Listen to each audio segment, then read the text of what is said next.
and welcome to the Thoughtworks Technology Podcast. I'm one of your regular hosts, Neal Ford, and I'm joined today by another of our regular hosts, Rebecca. Good morning, everybody. Rebecca Parsons, one of your other regular hosts, and we are joined by two colleagues today. So, Bharani, would you like to introduce yourself first? Yes, thanks for having me here. I'm Bharani Subramaniam, one of the heads of tech in India. And Madhu? Hi, this is Madhu. I'm a data strategist working based out of India. Great. Well, thank you for joining us today. And today, where our industry is rife with acronyms, and today the entire title of our podcast is just two acronyms together, SQL ETL. So let's talk about, this is actually something that came up on as a too complex to blip topic, I believe, on our previous radar meeting, which was the seed for talking about this subject. So let's talk about SQL ETL and start by defining what do these acronyms mean and what are we actually talking about in this podcast? We all know SQL, right? Like, I don't think I need to introduce SQL to our listeners. So I think someone told me that SQL is probably one of the best or the most widely adopted DSLs in the world right now. Because it is, you don't realize it's a DSL, but it's actually, you can do quite a lot with SQL nowadays. So what's interesting is the usage of SQL in ETL has gone up, right? Like ETL stands for extract, transform, and load. So you basically, if you have two systems and you need to connect them together, these two systems have been built over time. They have different internal representation of the data. So you would take a dump and then transform it, usually outside your database, and then load it back in the structure that you expect to have in your system.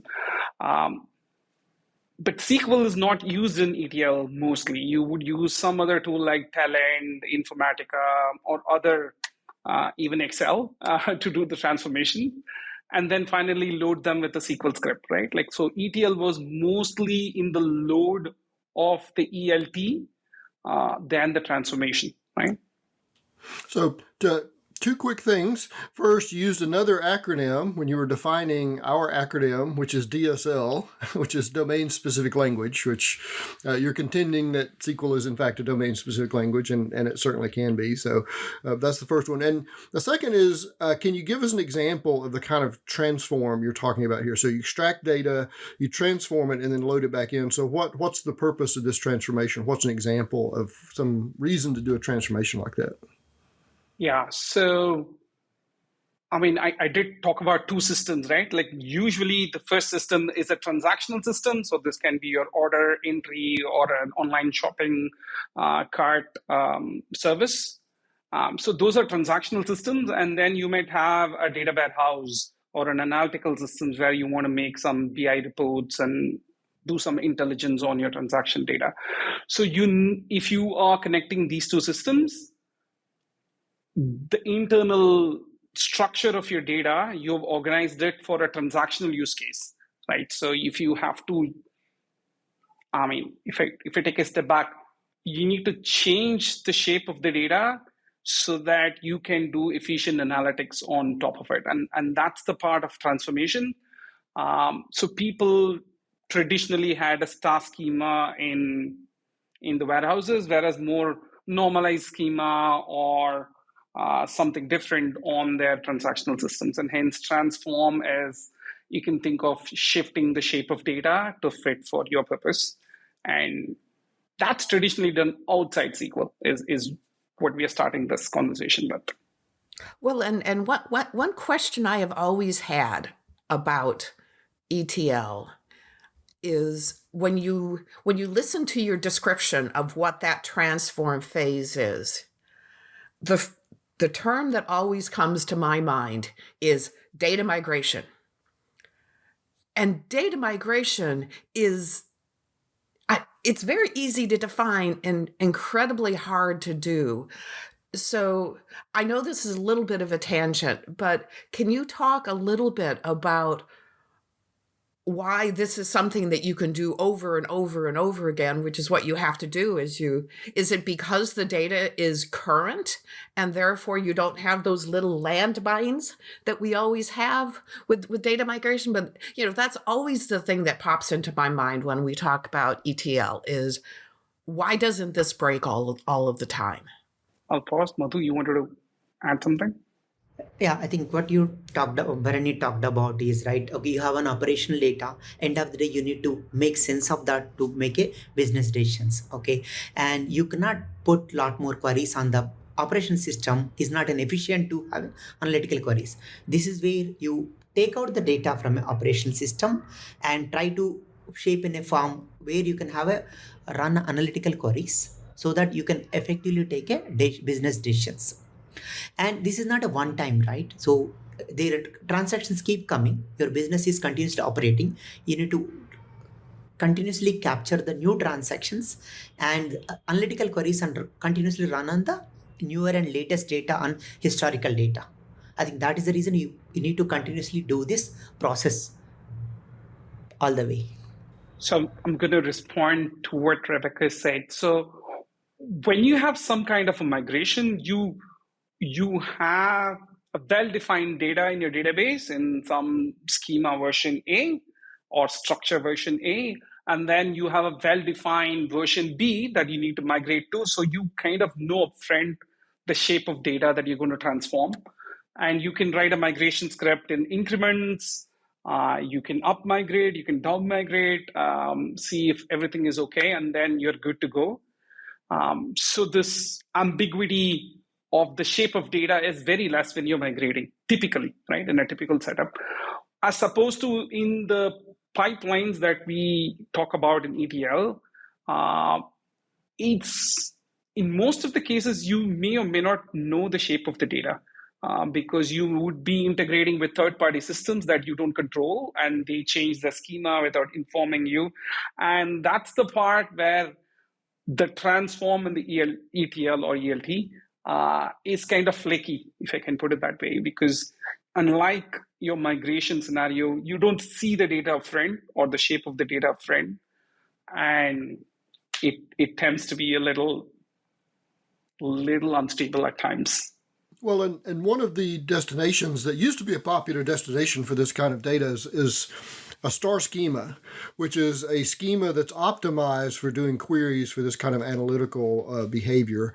But it seems to me that that's also very fragile, because if you change your operational schema, that has to feed into the star schema, which is fundamentally different. And so I think that's part of the traditional resistance we've seen from database administrators in enterprise environments from changing schemas, because you're liable to break that downstream operation that relies on this kind of known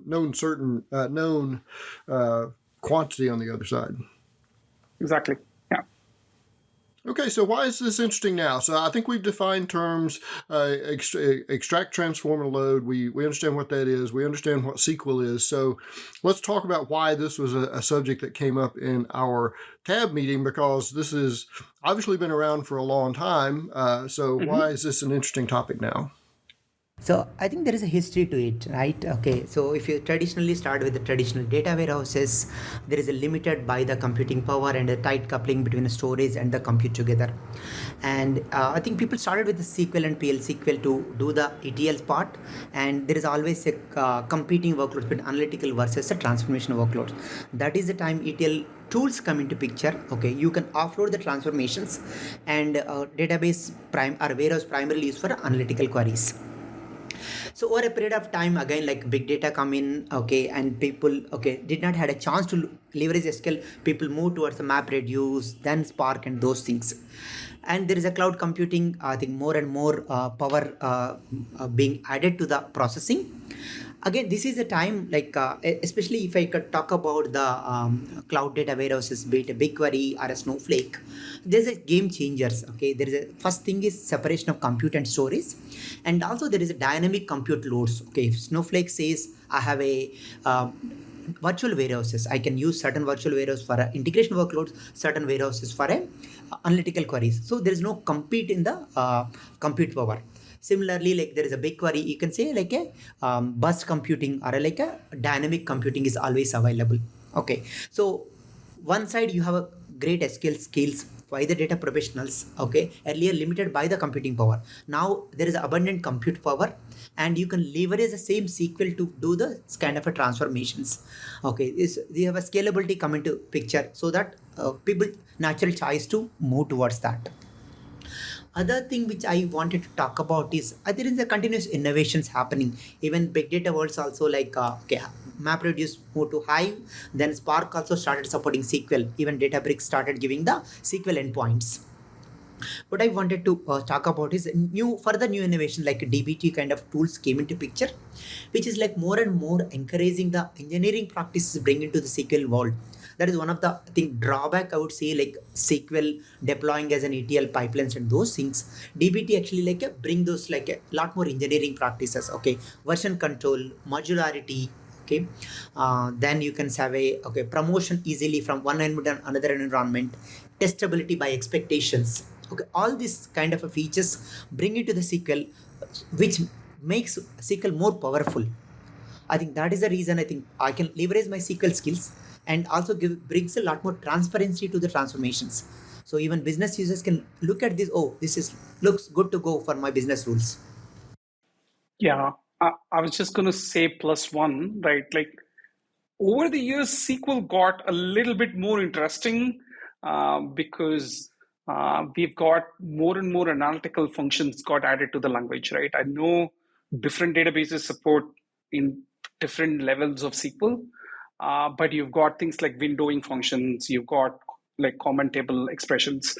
There is even a group that argues SQL is now Turing complete, right? Like we can agree or disagree to that, but they've implemented cyclic tag systems, which is a Turing machine. So, so SQL got a lot more analytical power, a lot more expressive, though as not expressive as your common programming language, but it has got better over time.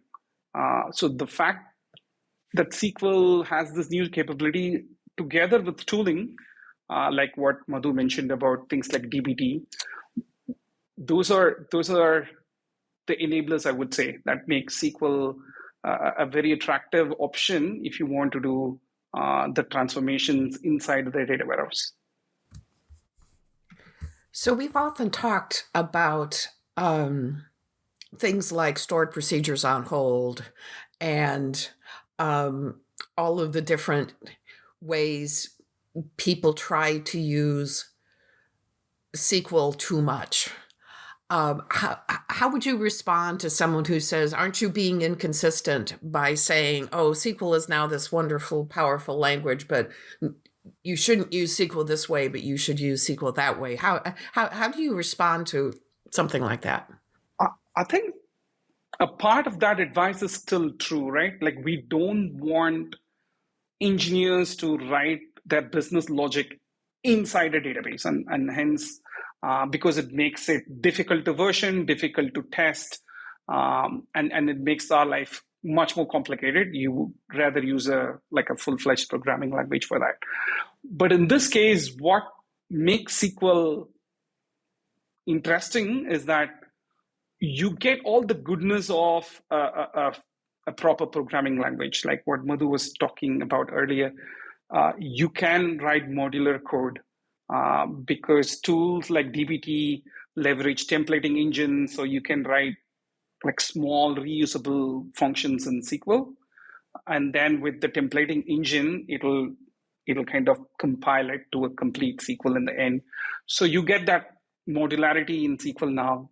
You can check it into your source control and version like normal programming language. You can write unit tests for this piece of functionality, which makes it good. So you get all these goodness minus the negative effects of having a store proc. So that's why it's interesting. So it is not one advice to say that do everything in SQL. That's not something we are saying. But if you have I mean, it always depends on what is a simple transformation. But if you have that level of capability of SQL in your team, and you think this is straightforward to implement and model in SQL, I think SQL is still an attractive option, for transformation. Yeah, I think if you can model your business rules as a SQL logic, as long it's not too complex. Okay, I see the code like having a 10 self joins. As long as you're not getting to that zone, I think still SQL is still a better choice. So that brings us to the inevitable, which I think is why this ended up as too complex to blip on our radar, which is the context. So we're not saying that you should always only use SQL as ETL. So let's talk about what are some of the contexts where you would, or some of the situations where you wouldn't and would still continue to use a specialized tool for this kind of stuff. So this is kind of, what is this better for, and what are alternatives or case studies that would still lean you toward some of the more traditional tools?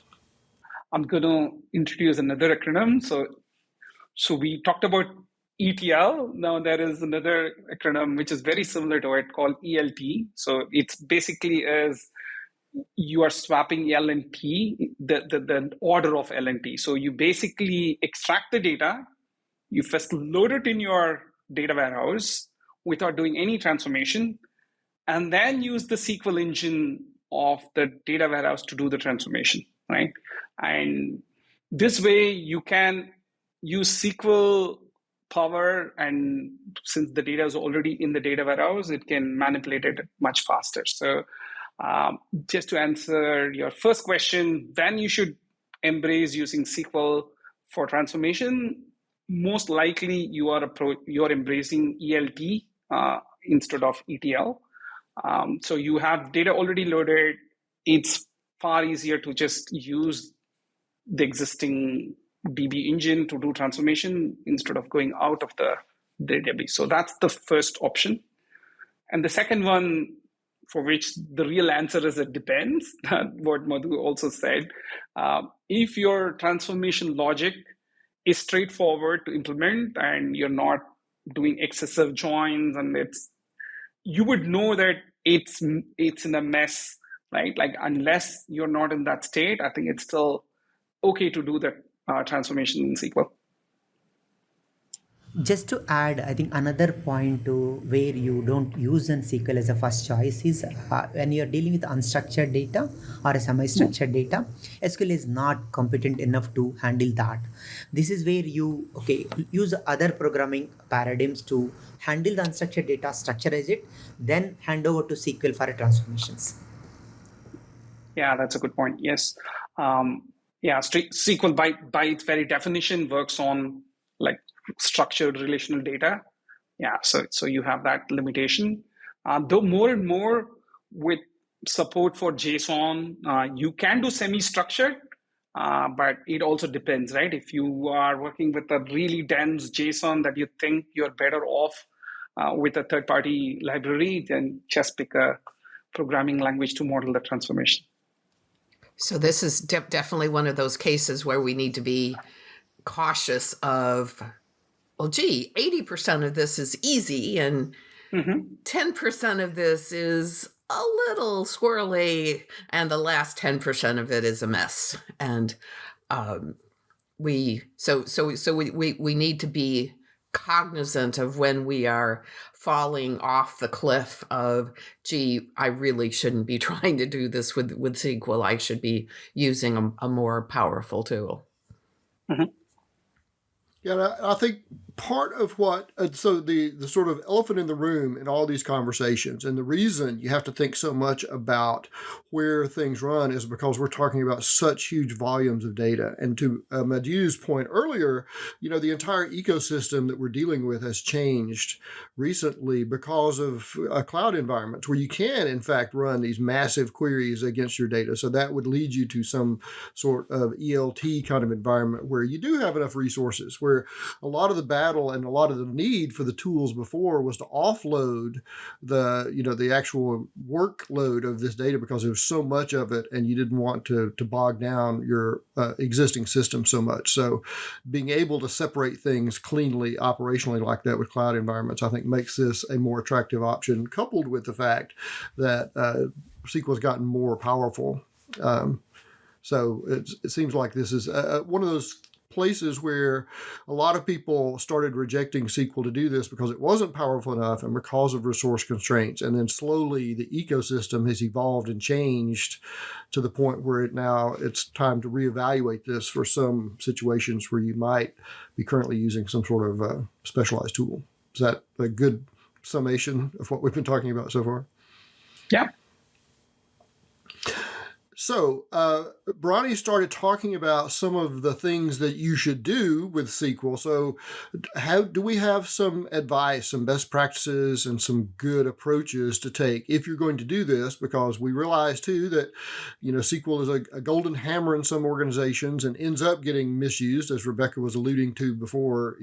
Getting you closer to that last 10% trap. So, what are some of the ways some of the best practices that we've figured out if we're going to use SQL for this purpose?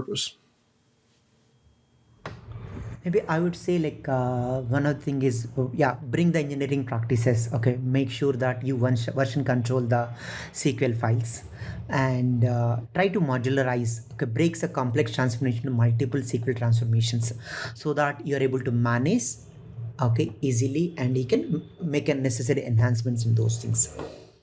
Yeah, I was going to add that I'm going to add yet another acronym. It's called DAG, Directed Acyclic Graph. If you are familiar with SQL, this term does not come up often, but if you have built data pipeline, this comes up again and again, because what you're doing in a data pipeline is basically you're building a DAG along. There is some kind of a graph because you have to break the problem into small chunks and then stitch them together, and that forms a task execution graph. So when you start using SQL to do transformation, like what Rebecca was saying, there would be paths that are easy to model, there are paths that are maybe difficult to model. There are paths where you're better off spinning up another programming language or a JVM or another Spark engine to do the compute and then combine and then join back with SQL. You need to be aware of how the structure of your DAG looks like for you, right? And that's something that's critical because there are tools that make it easier, but if you're not familiar with it, then there could be rough edges when you start modeling it in SQL. So I think the knowledge of the tools in the ecosystem that make it easy to build a DAG with SQL is really, really critical. The familiar tool that we have spoken in the radar is DBT, which stands for Data Build Tool. So that's the tool that we have used often that makes it easy to just do this with SQL, right? Everything that Madhu talks about, like reusable small pieces of functionality modeled as a template in SQL. Those would be the proven best practices is things that we have borrowed from the traditional software engineering, right? Like write small piece of code, write unit tests, version them, manage dependency. I think that's the most critical part, where if you start building reusable components, you need the tool to manage the dependencies because otherwise it gets tricky. So yeah, all of that. So basically treat this whole process as if it was just another part of the software development lifecycle, which it is. Yes. It's amazing how often our advice comes down to just treat this as it is, which is, this is code that contributes to your overall ability to deliver business value. I like it. So let's talk about the negative trade-offs. This became too complex to flip, so there had to be some. So what are places where you absolutely should not try to use SQL as either ETL or ELT tool? What kind of scenarios would you say not? I think the first one is like Neal, you were talking about. If you do not have a massively parallel processing data warehouse, then using SQL for transformation is a bad choice, because you need to have that elastic compute power if you are doing transformation at scale. So that's the obvious one, right? The not so obvious that kind of hits you hard is if you do the ELT, which is extract and then load it first and then do the transformation, you are directly coupled with your transactional systems or your upstream systems. So that could be a surprise. There are ways to mitigate it. You can make your the loading structure schema very flexible on demand. But there is a coupling. There is a tight coupling between your transformation logic and the structure of your upstream data, which otherwise you would not have, right? Like you would let the pipeline handle all the changes of the upstream, and you just have a very well-defined format in which you can just load it in your DB. So I would say be aware of that limitation.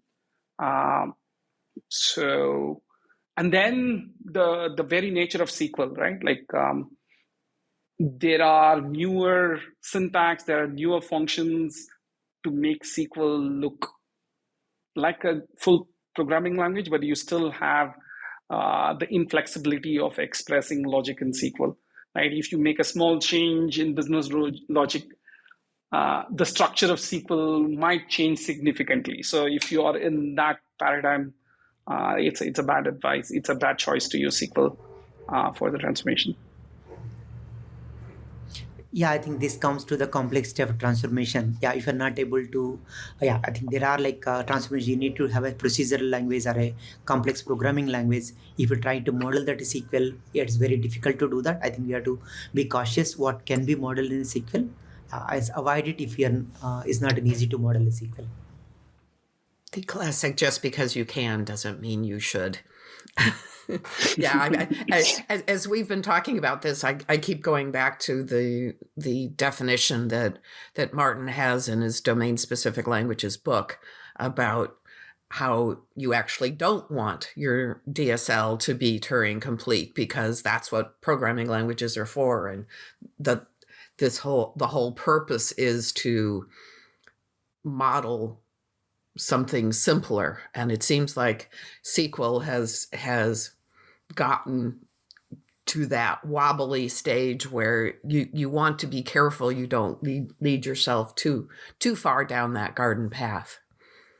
Well, yeah, when you see people starting to try to implement towers of Hanoi in SQL just to prove that they can, just like they did in XSLT because it was Turing complete, you can find online towers of Hanoi implemented in XSLT, and I'm sure someone's done it in SQL now too. So that's definitely the cautionary tale. And I think you have to always be cautious, even when using a more enhanced tool, is to take a step back. We get into this golden hammer mentality of, I'm using this tool for this, so I should keep using this no matter how really ridiculously complex it gets. When you can take a step back and say, wait a minute, this is getting really, really complicated. Could I use and offload this to another tool, another, like you say, imperative programming language instead of a set-based programming language? So I think it's wise to be always paying attention to the trade-offs when you're looking at something like that, and not just blindly follow, we're doing it this way, so we should just